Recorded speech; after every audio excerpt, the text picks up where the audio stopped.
That's the sound of the 1951 Ford Victoria Hot Rod, fully restored and donated from the private collection of A.J. Hires. It's the 2017 Win the Classic Ford car raffle to support Helping Seniors of Brevard. You have to see this car. I'm Kerry Fink, and I'm inviting you to visit helpingseniors.brevard.org for full information on this exciting car raffle. That's helpingseniors.brevard.org. Stay tuned for more info on the Talk to Me radio network. We're glad that WMEL cares about the space and Treasure Coast.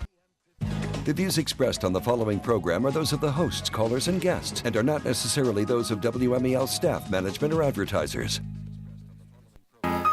And good afternoon, and welcome to Helping Seniors Radio, right here on the Talk to Me radio network, AM 1510 WMEL. I'm Kerry Fink, your host for today's program, and my special guest today is none other than the voice you would normally expect to be hearing right now, and that would be Joe Steckler, the president, founder, and driving force behind the Helping Seniors of Brevard. Welcome to another great radio hour on WMEL.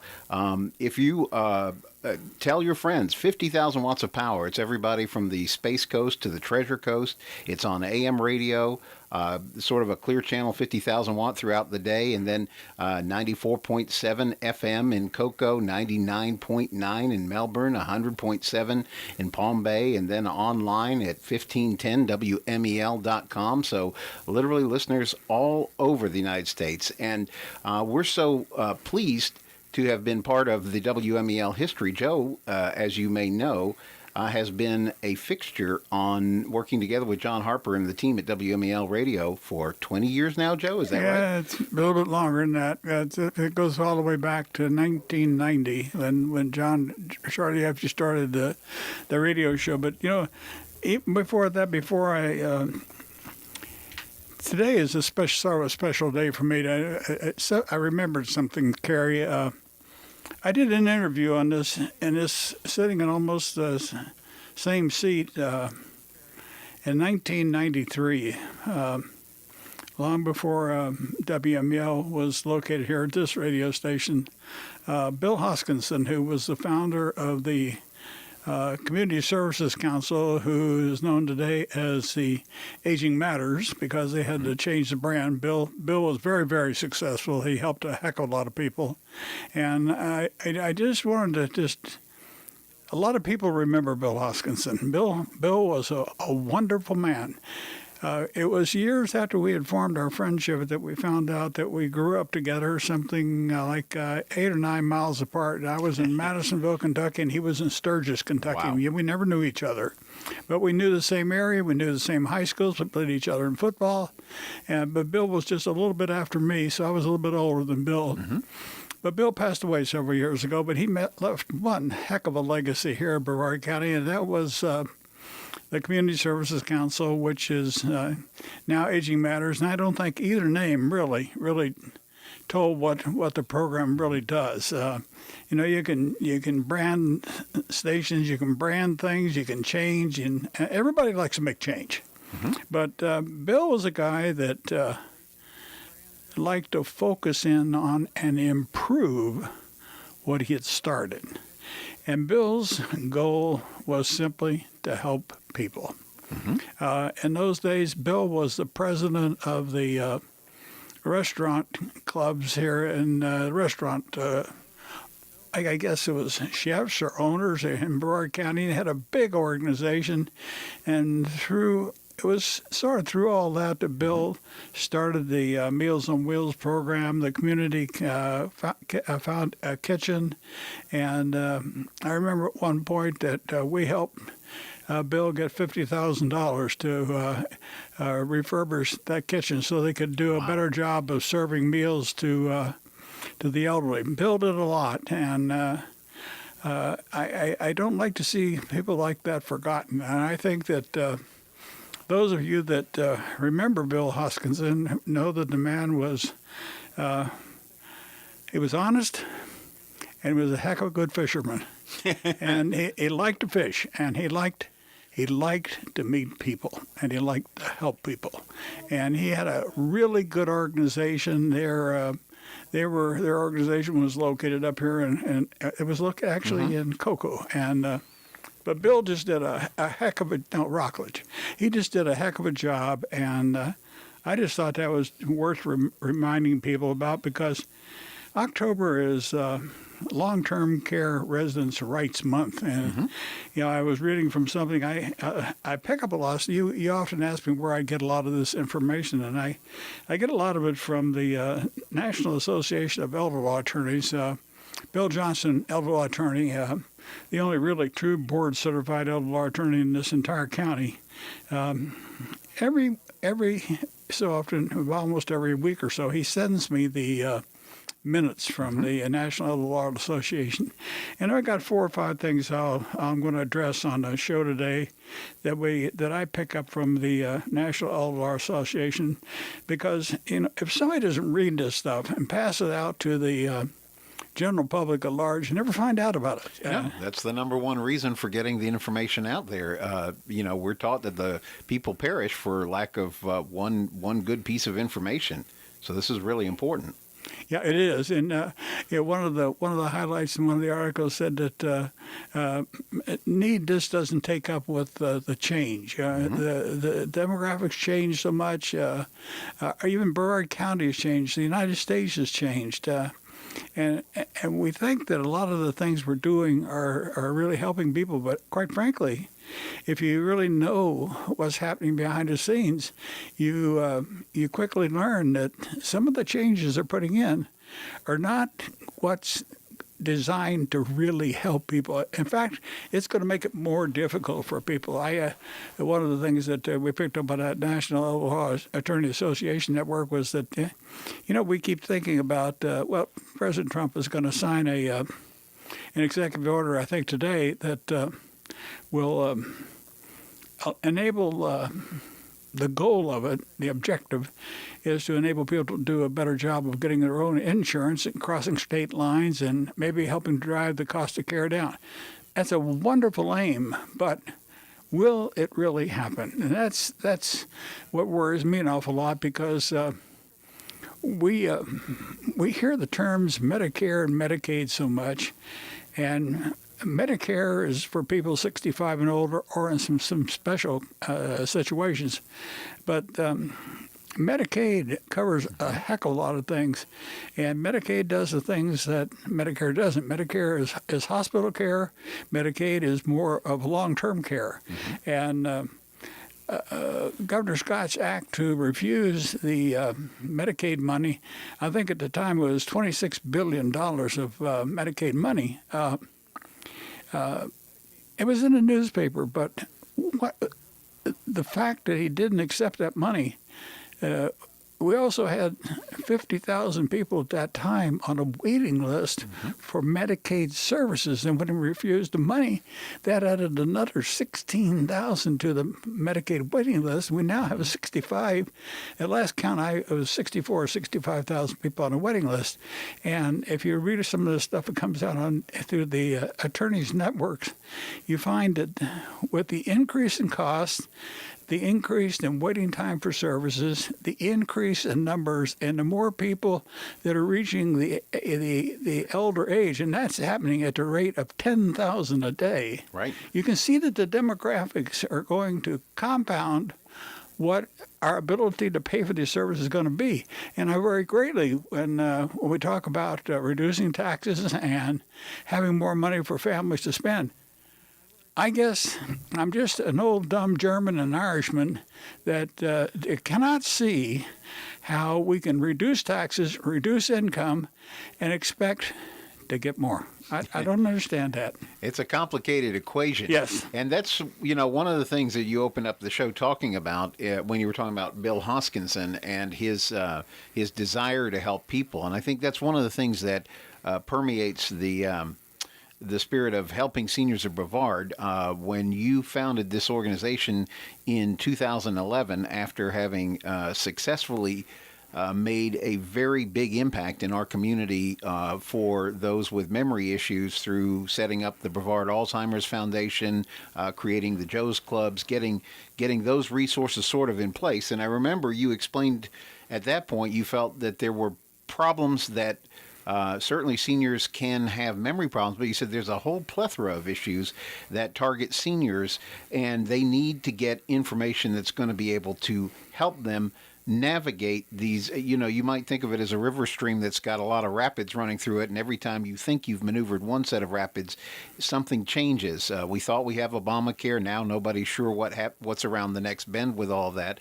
And I guess that's the goal of helping seniors, is to, based on whatever the current state of the union is to be sure that we're giving the best information that people can work with to make the best of at least the next year. So right now, for example, we're in the middle of open enrollment season. So everybody is having a chance to think through what their best options are for renewing Medicare at their level.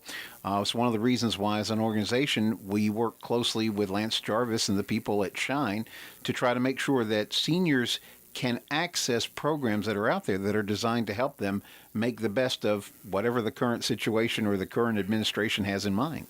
Yeah. If you look in the back of that book, there's this thing there called the special assistance sheet, and the number for Shine is in there. While I'm talking, you can look that up, and then you can give them. This is my book he's using, folks. But it's about education and information. Those are two key words, Kerry. Mm-hmm. There was an article in the paper today about a DSNAP program. DSNAP is it was a program designed to help people that were hurt by disasters, hurricanes, and things like that. And they had a big thing up at the Cocoa Fairgrounds over the last several days where they were giving out food and other things to people that qualified for it. And there were something like 48 counties in Florida out of 67 counties that qualify for this program. And the thing is that if you qualify for the program, you can go to any county location and get these things. So quite naturally, a whole group of people descended on Brevard County over the last couple of days, and the traffic jams were so bad that they had to cut the program off at 4 o'clock yesterday afternoon, and there were a lot of people that simply did not get what they needed. And this program was giving food and other things, maybe money, I'm not sure, but I know it was food and some other things to families that lost all their food in their refrigerators when they lost power, don't have their budgets were really hurt because they had to find some place to get temporary living locations. They didn't have the money to pay for it. And we can talk all about hurricane preparedness and everything we want, but there are still going to be people that are not going to be able to pay for it. Right. It's going to happen. Well, I think that's one of the reasons why when you first started the whole Helping Seniors organization, almost the first plank of it was setting up the Senior Information Helpline, which I'm going to give that number right away. It's 321-473-7770. It's 321-473-7770. I'll give you a second to get a pencil, and I'll repeat it again, and then I'll also give you Lance Jarvis's phone number for the Shine program. But the point of it is that as fast as things move, one of the reasons that a very small but nimble and efficient organization like Helping Seniors has been able to help over 2,000 families since it was started is because you and Kay and the people connected with Helping Seniors have a tremendous wealth of experience of knowing who to go for the right program at the right time. And as we were just talking about, since it's sort of like shifting sands, every week or every month there may be a new development. One of the things that Helping Seniors team does is really stay on top of those kind of events to get the best information in the hands of people that can make a difference. We were talking, one of the almost most descriptive things I can say is a program does no good if nobody knows about it. And the very fact that Kay has taken calls from people who didn't even know there was such a thing as Meals on Wheels is evidence of the fact that we have to do a good job of getting the information out throughout all the media so people wherever they are in Brevard County know that there's help available. So I'm going to give that number again. This is the Helping Seniors information line. It's a free call. It is the service of Helping Seniors. It's 321-473-7770. And connected to that, let me give you the Shine number, because that is free, non-biased information that will assist you in the Medicare selection process. They'll ask you questions about your prescriptions and try to make sure that they get the best match given your particular circumstances. And Joe, you've had Lance on the show many different times. Lance's phone number, if you want to jot this number down, this is for Lance Jarvis at Shine, 321-253-2659. That's 321-253-2659. But like we were talking about, you've had Lance as a guest many different times on both the TV. He's done columns in our newsletter. He's been on the radio with you. I think that's an important service. I mean, well, it is an important service, Kerry, because Shine it doesn't take any money for their services either. And Shine is manned completely by volunteers. The program, and folks, you know, we talk about cost effectiveness and everything else. Imagine this. The Shine program, and here in Brevard County, we got something like in the high 30s or low 40s counselors. These are people that are trained. A lot of them are former insurance agents that they volunteer their time to help people get the right type of insurance plans to supplement Medicare is what they do. And they help people understand whether better if you have a Medicare Advantage plan or a straight Medicare, or do you want to have some specialized plan, or can you really afford what you want, or they just help you find the right kind of insurance plan. And that program is managed throughout the entire United States at a cost of $50 million. Now, $50 million sounds like a heck of a lot. But that's spent in a second, less than a second in our daily living in the national budget, $50 million is. But it's spent before I can even talk it out right here. But that $50 million is allocated at a cost of $1 million per state, and that funds the entire program.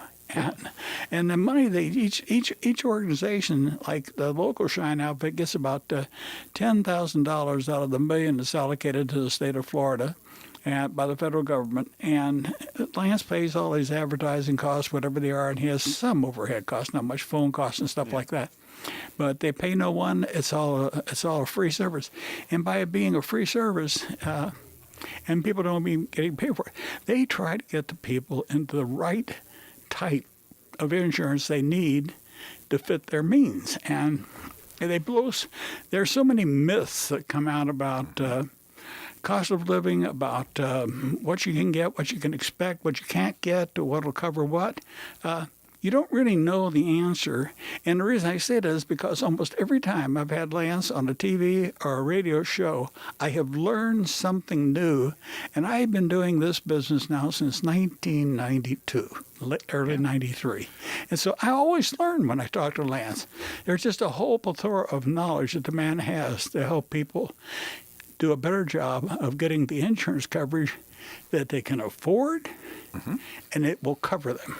Yeah, you know, you had Joe Pons from Canadian Meds of Melbourne here on the radio a couple of weeks back, and you guys, we were having a really good discussion about the effect of the donut hole as far as it goes to prescription prices, and how people really have to get an understanding. If you missed that show, by the way, you can always access the Helping Seniors Library of radio programs. It's very easy. There's two places. You can go to our website, helpingseniors.of.brevard.org. That's helpingseniors.of.brevard.org. Or you can just, if you have YouTube, you can go to the Helping Seniors YouTube channel, and you'll find all the radio, TV programs there at your disposal. You can access whatever's interesting. But I would suggest having a listen to that show, Joe, that Joe did with Joe Pons of Canadian Meds of Melbourne, where you guys talked about the donut hole. And that sort of fits right into this conversation we're having about Lance Jarvis and Shine, because one of the most important things I think that Lance can advise, or his team can advise on, is what makes the best sense for you given your particular medication needs, your particular amount and frequency of doctor visits, the services that you need. And since they are not, paid by anyone, In fact, I would remember a story of somebody who wanted to volunteer for Shine, but they couldn't because they were active in the insurance industry. So because of the rules, you can't do it. There's no conflict of interest there. Right, exactly. And so that means you're going to get you're going to get the best advice, and then of course it's still your decision. But again, Lance's number, 321-253-2659. And if you ever need any of these numbers or need information, that's why the Helping Seniors info line exists. And so we'll say that number again, 321-473-7770. And one of the reasons, folks, that Kerry and I we're talking about this so much is that healthcare insurance is probably one of the most misunderstood programs that we have going on the local markets. I dare say that most people, if they talk to Lance, would have their eyes opened about the money they're paying into a program that they don't need. Mm-hmm. And that's a terrible thing to say because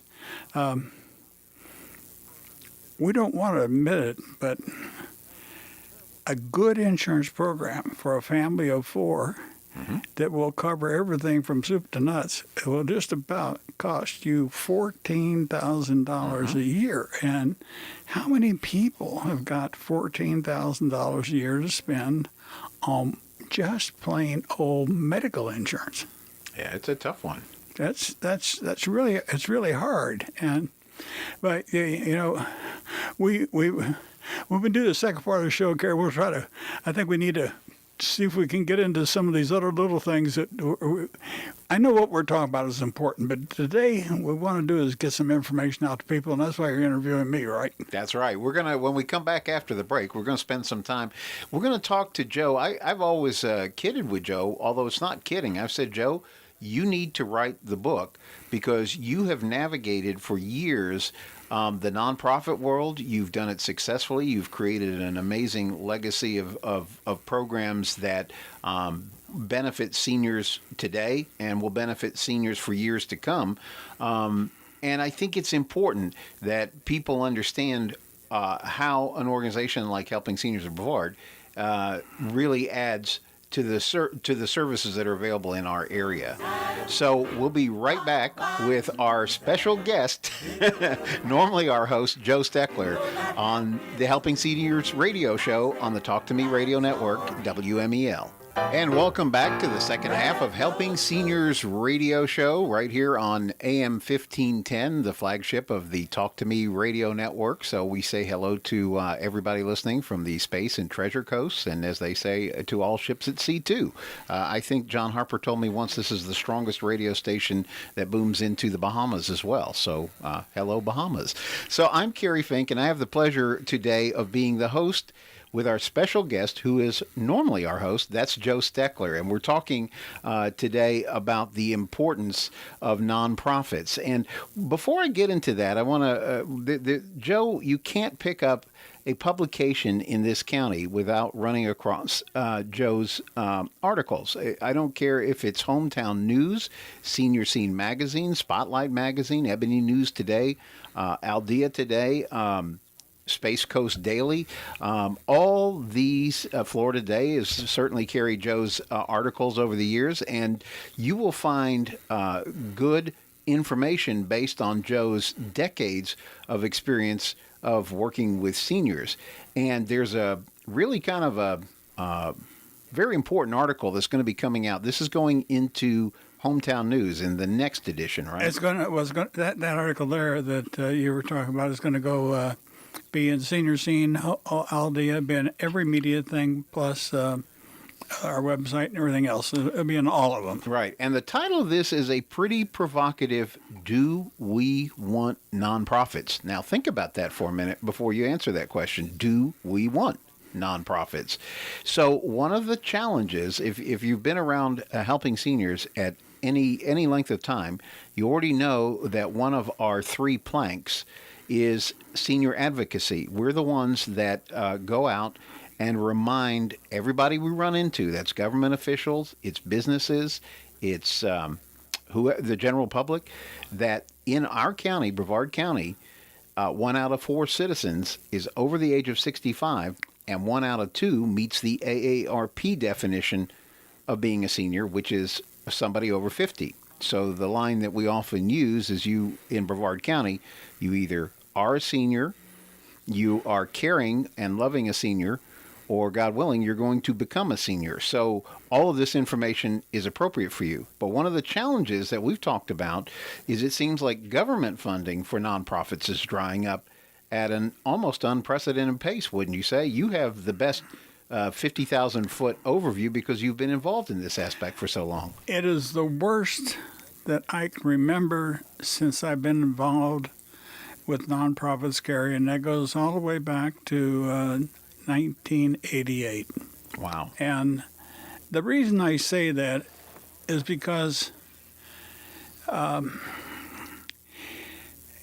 you described the demographics of here in the county of so many senior citizens. Yet our county commissioners are all younger people. Mm-hmm. And, you know, it's very difficult to talk about this subject without stepping on toes. And if you're going to be really nice about it and try to put the verbiage in a form that's it's hidden where people can understand. If you don't talk the truth, then you don't understand it. The real problem is, how do you get your government to work for you? And when I say for you, I mean not going out and taxing the people so that we got funds that we can fund every program that every senior citizen wants. That's not what I'm saying. I'm saying that we need to have a vehicle out there that describes, informs, and educates people on what senior needs really are so that the society at large can develop a program that addresses resolving of all these needs, if at all possible. I'm not saying that it's the private sector's responsibility. I'm not saying it's the government's. I'm saying that it is responsibility of private and government to work together so that we can resolve these issues on a friendly, well-informed, and cost-effective and problem-solving basis. And the reason I say that, I can remember shortly after we opened Helping Seniors, and I was the one really doing the phone answering and everything else shortly before I hired Kay. And I got a call from a submarine veteran. A guy had his leg amputated right below the knee, still had the clamps and the flap on the skin on his leg. And he lived in a trailer park a little bit north of Pineda Causeway. And he didn't have a ramp to get into his trailer. And he called Aging Matters. And Aging Matters has a program that will supposedly put a ramp in. He was told he couldn't have it. And I asked him, I said, why? He said, well, I don't own my trailer. I rent it. I said, what difference does that make? He said, well, that's their rule. So I called. And I found out it was a decision that had been made at the local level. And I said, I don't think that's a good idea. I think this guy is a veteran. He's had his leg amputated, and the way he was getting in and out of his trailer was his wife was helping him raise himself up on his rear end from seat to seat, sliding up and down his steps to get into his trailer when it was raining and everything else, and that's not right. No. We can do better than that in this county in which we live. So they put the ramp in within 3 days. Got a ramp put in. So, but there are rules, and then there are rules. And I remember also that when we were called years ago, and I was a director with the Alzheimer's program. This shows you how smart agencies can really work together. I was called when I was a director of the program back in the, I think it must have been about 94. And the state of Florida was starting a new program called Relief, Project Relief. And they were having a hard time making it work. And the guidelines which they put the program under were very difficult to make it work because they were restricting the organization that was providing the care. They were restricting what they could do and how they could manage the program's hours. And I said, yes, I'd be happy to take the program here and work it if you'll let us make the decisions on how we manage it, as long as we're serving people cost effectively. He said, go ahead, Joe. We did. We became the state's largest project relief program. We served a lot of people, and we're doing it. We're paying the people a stipend that work for us of $5 an hour. We had so many people clamoring to work for the program. It was almost a volunteer program. But I could tell you story after story of how people got help that really needed help, and I never had a problem funding that program. In the early days of the Alzheimer's program, we had a difficult time. And when you start a nonprofit, unless you've got a big sugar daddy someplace, it's hard to get the money because you really have a small staff. And first of all, I don't think we've got, I'm going to off the top of the head, over 2,000 nonprofit organizations in Brevard County. Wow. And that's a lot of organizations. Are they all needed? No, they're not all needed. Everybody wants to start a nonprofit. They can do it. And with all the problems that the IRS has had, it's so darn easy to form a nonprofit now. It's not even funny. But being able to fund that nonprofit and to do what you say you're going to do, once you formed it, you find out how hard it really is. Sure. It is not easy. And that's why I wrote this article, because people need to be better informed about nonprofits here in Brevard County. A good example in this recent Hurricane Irma, we have 3 sharing centers in Brevard County. Brevard Sharing Center North, Central, and South. And those sharing centers stepped up to the plate and did a fantastic job of getting food and shelter and everything else to these people. But when you take a look at it, here I go stepping on somebody's toes. Is it necessary that we have 3 separate sharing centers? If we're in Brevard County and they're getting money from Brevard County General Fund to do these things, wouldn't it be more cost effective to have 1 director and 3 subsections that working together? You could consolidate, and you would become a more cost effective organization. This is why a lot of people don't like to hear me talk, because I'm going to talk about cost effectiveness. And the reason I'm saying that is because years ago, when I went up here before the commissioner, I think it was in 1995, and the commissioner said, Joe, if you were in charge of this, what would you do to make this thing cost effective? I said, you will not like my answer. And one of them, I don't remember if it was Scott Ellis or who it was, said, why not? And I told him exactly what I would do. And I never heard about it after that. But the thing is, we have a lot of needs, and we have ways to meet these needs. But what is happening, and a lot of people that expect organizations to be there to help them don't realize what it takes to, once you form an organization, to keep it in place. You got to have the money to run it. And the recent act of the county commissioners to delete $510,000 worth of community-based operation funding, what that's going to do is deprive about, depending on how much money they give each year, 10 to 12 organizations of their ability to have what I call some seed money. They have the latitude to use that money maybe to help bring in other programs or provide services to people that need help, that cause the directors of those programs not to have so many nightmares about where they're going to find the money to pay the people that work for them to provide the services to people that need it so badly. Right. And there's nothing that's a free lunch, Kerry. You know that. Right. You got to figure out a way to pay for everything that happens. You just got to do it. Unless you can get people like me that are older that volunteer for this. The average person has to be paid to work. Of course. And because it says nonprofit doesn't mean that you don't pay the people doing the work. You have to do that because they have to earn a living too. Sure. So this is why that I'm always a firm believer in people, and this is why I really ask those of you listening to the show today to read the article that comes out next week, or go to our website and read it, because, and more than just read it, try to understand. If you don't, call me. Call the organization, ask Kay. She'll give you my number. You can call me. But it's important that you understand why these grassroots levels, these local organizations, are going to count increasingly more on private individuals to help them. And $25 and $50 and $100 donations go a long way to helping people. And the sad part about Kerry is that most people don't even, most people would give that money if they heard me ask for it, if they understood the problem.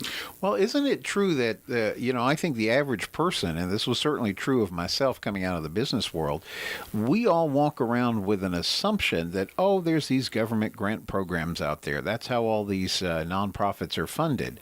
And so the truth of the matter is completely almost the reverse. I think you quote a statistic about the amount of funding that actually does come from grants in general. I'm not just talking about with Helping Seniors, but just in general, it's a very small number. 7%, Kerry. Most comes because of private giving, and that's the only way that Helping Seniors of Brevard can exist and can serve, is because people care enough to assist in funding the vision. Yeah. Over the years I've been involved in fundraising, I have watched the major organizations like the Edith Bush Foundation, headquartered in Winter Park, the Heinemann Foundation, headquartered in New Jersey, the there's a couple of Retirement Research Foundation, headquartered in Chicago. These organizations all had Florida and Brevard County as one of their giving areas. Over the years, almost all of these organizations have retracted their giving in certain areas. So now it becomes more dependent on these nonprofits to develop their own ways of funding their programs. And what we elected to do with Helping Seniors was to develop an information and education network where we could get people that, like Dr. Sheldon, who is a dentist, the Eye Institute, which does eye services, which are for seniors. But we've tried to get, like Bill Johnson, elder law attorney, Vitas Hospice, organizations that serve seniors, to get them to become our sponsors. We've been working on Wusthof, and at one time they were a sponsor, but with some of these, we have sponsors like... Well, that's actually how it works, is because we do have businesses that share the passion for taking care of seniors. So it's everybody, some of the ones that you just mentioned too, but Care Patrol is a good one. Hibiscus Court is an excellent one. In-home personal services, which provides help at home. Lots of the facilities that provide excellent residences in our area, like Market Street is a good example. Riverview Senior Resort. Let me interrupt you just a second. Yeah. What you're talking about is very true because of all those people. But what's really important is that for our people who are listening, when I talk about education, one of the things that came out on the National Association of Attorneys Network was that so many people don't understand home care and in-home care services. Yes. They sound a lot alike, but some of them are provided by skilled nursing care, and others are care that nurses don't do. There are things like helping people take a shower, get dressed, get up in the morning. Right. And this is one of the things seniors are most adamant about not wanting when they come out of a hospital. They don't want people to come in and give them a bath and do these things because they don't understand that these things are the lower cost things that can enable them to stay in their homes. So it's so important for people to understand. Jennifer Helen, who is owns Helping Seniors, right. I know I had her on the radio one day, and we talked about a lady she was helping, and she would go in 2 hours in the morning and help the lady 7 days a week, 2 hours in the morning, get her up, get dressed, get her breakfast prepared, and get her started for the day. Then it became a problem where she needed help getting to bed at night. So they went in there for 2 hours at night, and the total cost for that care for every day of the week was something like $2,000 a year. Right. And the woman got to stay in her own home. And you think about it, another thing that's just coming out from NALA, National Association of Lawyers, that the private nursing, I'm going to read it, private nursing home care now costs more than $97,000 a year in the top rated services. Wow. So, and Medicare does not pay for that. Right. Only Medicaid. Now think about this for a minute, Kerry. If we reduce the Medicaid subsidies to the states, and federal law still requires the states to pay for Medicaid, and the law says that the states must provide nursing home care under the Medicaid laws for the people in their states, with what's happening with the Affordable Care Act, they're theorizing that they're going to throw an additional 22,000 people on the market. Think in terms of the numbers of people that are going to be looking for care because they can't qualify. They won't be able to. They won't be getting Medicare. They're going to have to get the Medicaid care. This is why information, education, and being able to be directed to the right service, just like using the right insurance program under SHINE. That's why people need to talk every year because the situations change each year, and you need to talk to the SHINE rep each year to find out what's changing. We got so many things we could talk about. It's not even funny. Well, I was just thinking they're signaling us that we've got like 5 minutes in the show left, and this is one of the reasons why, as Helping Seniors, we reach out on radio, TV, print, everything we can do. We're working now on a plan to expand the amount of time that we have on the radio because every one of these very, very important topics deserves a lot of attention just by themselves. One of the things I would like to steer us towards in our last couple of moments on the air today is helping seniors as a worthwhile spot for you to help us in our work of helping seniors. One of the things... Are you trying to say make a donation? That's what I'm trying to say. Say it. Make a donation. That's the big thing. Kerry, this is when we talk about information and education. We beat around the bush and everything else. Hell, if people don't give us money, we're not going to exist. And I'll be very, very frank because all the years I've been doing this business for 27, 28 years, we are down to the point where I can say to the listener, we need your help. That's right. And if you want to do it, you can support our car raffle. You go ahead. I'll let you talk. That's what I was just going to say. And we have a great offer for you that will make it even more enticing for you to help us do this very serious work.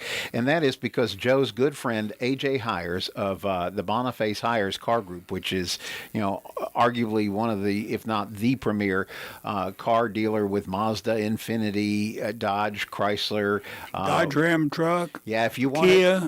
it, AJ will get you taken care of. He will, and plus an amazing used cars of every kind. So the story goes that Joe is talking with AJ and says, "Look, we need something that we can use as a fundraiser." And AJ says, "I have the perfect car for you," and leads him around the corner to show him this beautiful, completely showroom quality 1951 Ford Victoria hot rod that looks like it came straight out of the movie Thunder Road with all of that. And it's when you Robert Mitchum. Yeah, when you crank that thing up, you're going someplace. It's a great looking car.